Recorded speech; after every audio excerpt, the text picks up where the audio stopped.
Pasensya na sir ha, medyo ano lang eh. Nataon kasi na pareho yung booking eh. Kung salamat kasi kaya nga po nasabi ko kung medyo kung nagmamadali po kayo, kayo na lang po uunahin ko.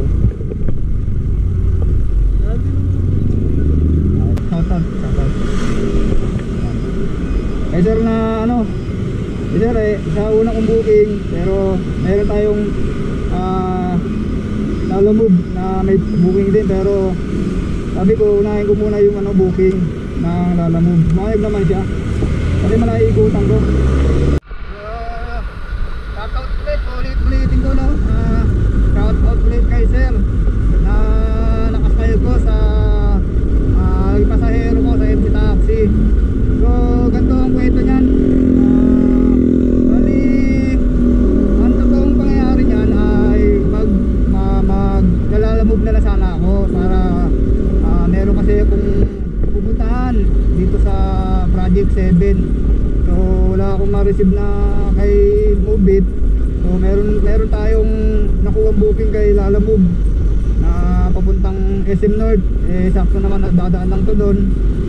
So kaya yun no, biglaan naman na biglang tag dito, biglang may sumulpot na booking.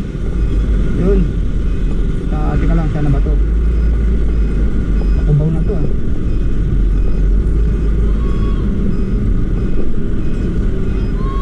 Yun, ulitin ko ulit no, na bigla may sumulpot na tawag dito, sumulpot na pasahero na nag-notify sa ano ko sa cellphone ko no. So dahil sa pareho lang din yung pupuntahan, isang direction lang din, kinuha ko na.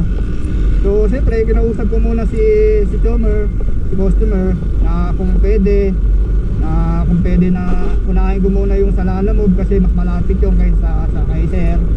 Eh nakunang drop off yun. So pumayag naman siya no, support siya sa atin. Kaya shoutout sa iyo sir, kung sino ka man po, hindi ko nakuha ang pangalan mo eh.